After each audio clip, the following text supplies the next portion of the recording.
Datangnya dari Reza Fahlevi dari Aceh, berdomisili di Jogja ya Habib. Masya Allah. Saya ingin sekali bertanya kepada Habib dan ingin sekali bisa bertemu dengan antum ya Habibana. Masya Allah. Mudah-mudahan cepat dipertemukan oleh Allah Subhanahu wa taala. Amin ya rabbal alamin. Apa nih Habib, pertanyaan yang pertama, bagaimana sebenarnya jenis atau ciri-ciri dan contoh suara daripada baginda Rasulullah sallallahu alaihi wasallam ya Habib? Dan yang kedua, sebenarnya Rasulullah sallallahu alaihi wasallam jika membaca Al-Qur'an baik dalam solat ataupun di luar solat memakai irama ataukah tidak ya Habib? Ada yang bilang Rasulullah SAW dulu sering memakai irama nahawan, tapi kami masih sangat bingung dan ragu karena sering melihat para habaib khususnya Habib Umar enggak memakai irama tersebut. Mohon bimbingannya Habib dan penjelasannya antum ya Habib. Kami sangat ingin mengetahui dan ingin meniru Nabi Muhammad sallallahu alaihi wasallam. Semangat yang begitu indah dari saudara Reza Fahlevi, ingin baca Quran seperti bacaan Rasul sallallahu alaihi wasallam. Masya-Allah. Ala kulli hal, mudah-mudahan Allah pertemukan kita ma'akamal lutf wal afiyah fi taatillah. Nabi sallallahu alaihi wasallam menyuruh kita membaca Al-Quran dengan tertil. Warattilil Qur'ana tartila. Sehingga bacaan Nabi itu tertil.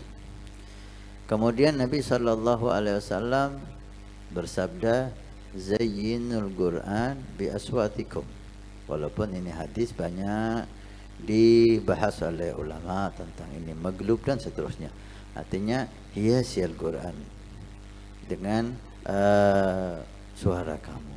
Artinya bacalah Al-Quran itu dengan indah. Ayat.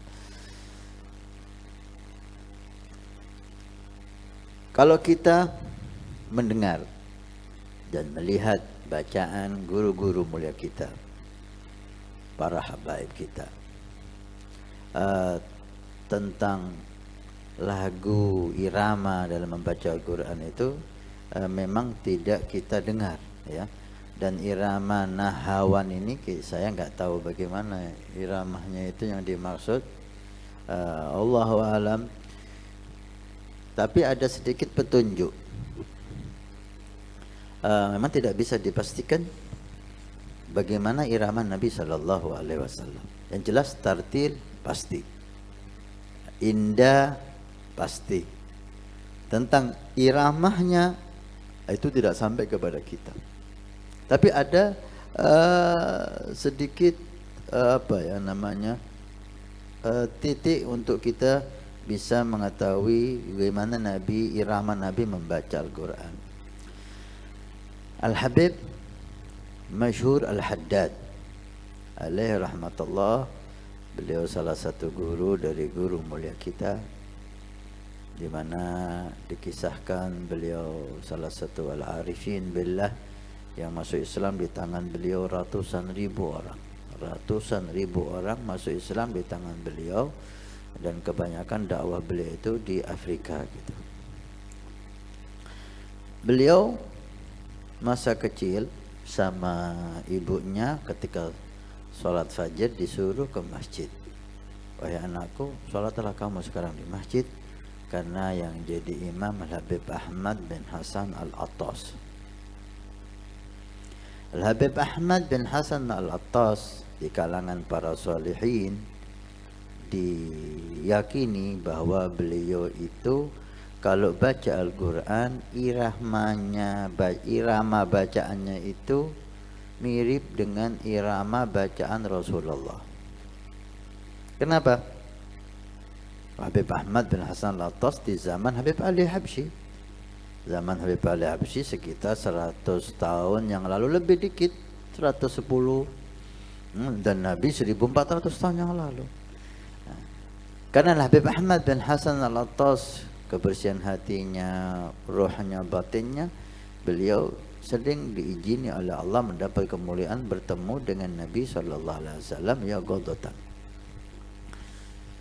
Dan bertemu kepada Nabi ya Allah banyak dalilnya ulama. Artinya itu bisa. Dan saat ini bukan waktunya kita membahas tentang pendapat-pendapat itu. Tapi bertemu Nabi secara yaqadhah itu bisa dialami oleh orang-orang yang diizinkan oleh Allah Subhanahu wa taala.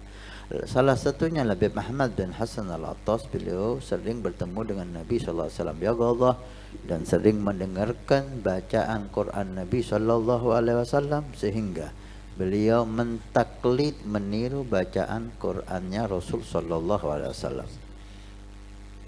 Dari situlah setiap Habib Ahmad bin Hasan Al-Attas kemanapun dia pergi, dia diwajibkan untuk jadi imam, terutama sholat jahriyah. Bahkan ketika datang ke Habib Ali Al-Habsyi di Siwon, halas tidak ada yang jadi imam kecuali Habib Ahmad bin Hasan Al-Attas. Dan Habib Ali Al-Habsyi menyatakan, kalau saya sholat di belakang Habib Ahmad bin Hasan Al-Attas, saya tidak mampu membaca Fatihah. Bacaan Habib Ahmad begitu indah, bacaan arif billah yang maknanya tahu persis dan mentaklid Nabi sallallahu alaihi wasallam, membuat Habib Ali Habsyi tidak mampu membaca Fatihah. Beliau, perasaan beliau, akalnya semuanya terbawa Habib Ahmad bin Hasan Al-Attas sehingga beliau mengatakan, saya mentaklid, mengikuti pendapat ulama yang tidak mewajibkan bagi makmum membaca Fatihah di belakang imam jika solatnya jahriyah, solat yang keras bacaannya, maghrib, isya, subuh, itu bacaan keras.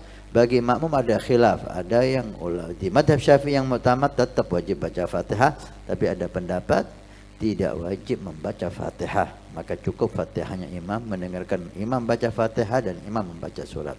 Habib Ali Habsyi mengikuti pendapat itu di saat menjadi makmumnya Habib Ahmad bin Hasan Al-Attas karena indahnya bacaan Habib Ahmad bin Hasan Al-Attas. Bahkan ketika beliau ke Mesir, ulama Mesir waktu itu luar biasa, a'immah. Beliau matanya tidak lihat, basir, matanya nggak kelihatan, tapi tetap sama ulama Mesir disuruh jadi imam. Bahkan Habib Ahmad bin Hasan Al-Attas mengangkat pembahasan, la yakhfa alaikum, kamu kan tahu pasti bagaimana fuqaha membahas tentang orang yang enggak lihat, buta menjadi imam. Ada perbedaan pendapat di ulama gitu. Ulama segala untuk saat ini kita enggak ngambil pendapat itu, antum jadi imam. Karena indahnya bacaan. Wal Habib Masyhur Al-Haddad ketika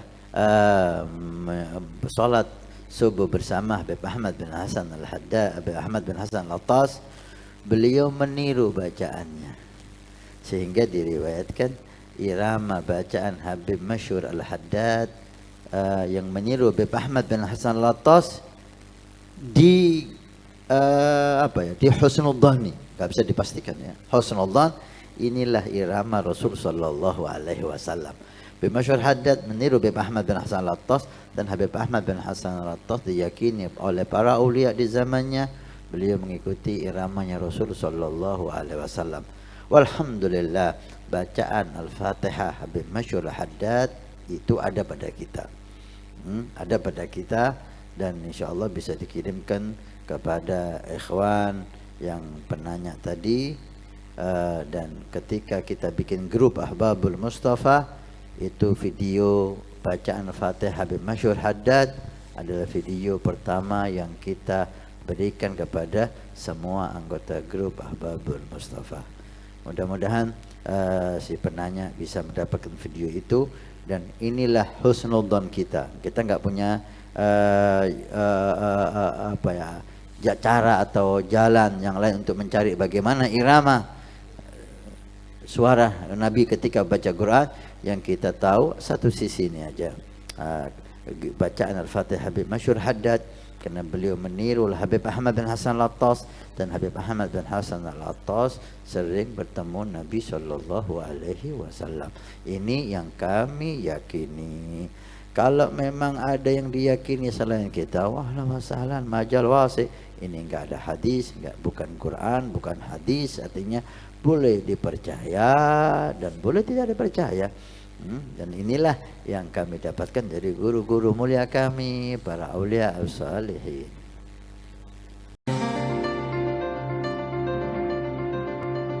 Nabi bersabda, "Man bana masjidan banallahu baitan fil jannah."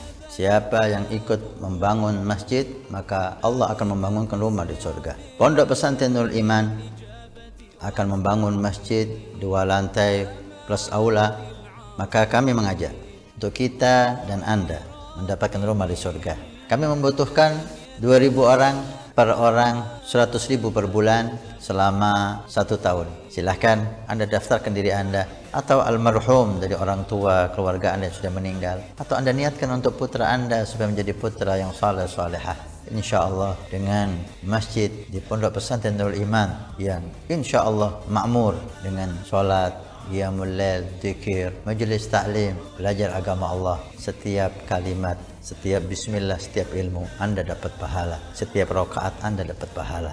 Hani'an lana wa hani'an lakum kalau kita punya rumah di surga Allah. Mudah-mudahan Allah mencatat kita sebagai hamba yang punya rumah di surga.